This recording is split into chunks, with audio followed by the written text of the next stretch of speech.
అందరికీ నమస్కారం అండి.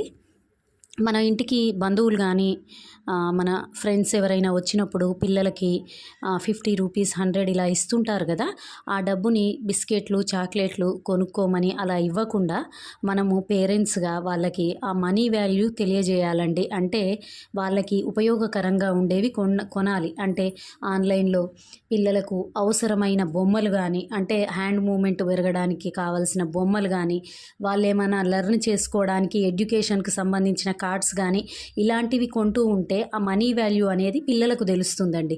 అలాగే మన ఇంట్లో ఫుడ్ వేస్ట్ అవుతూ ఉంటుంది. అలా వేస్ట్ చేయకుండా మిగిలిన అన్నాన్ని హెల్తీగా మనము కుక్ చేసుకోవచ్చండి. రకరకాల రెసిపీస్ చేసి హెల్తీ రెసిపీస్ చేసుకొని ఫుడ్ వేస్టేజ్ తగ్గించి మన ఇంటి ఆరోగ్యాన్ని కాపాడొచ్చు. దీనికి సంబంధించిన లాంగ్ వీడియో లైఫ్ ఆఫ్ శ్వేత వ్లాగ్స్‌లో ఉంది. మీకు నచ్చితే ఛానల్‌ని సబ్స్క్రైబ్ చేసుకోండి.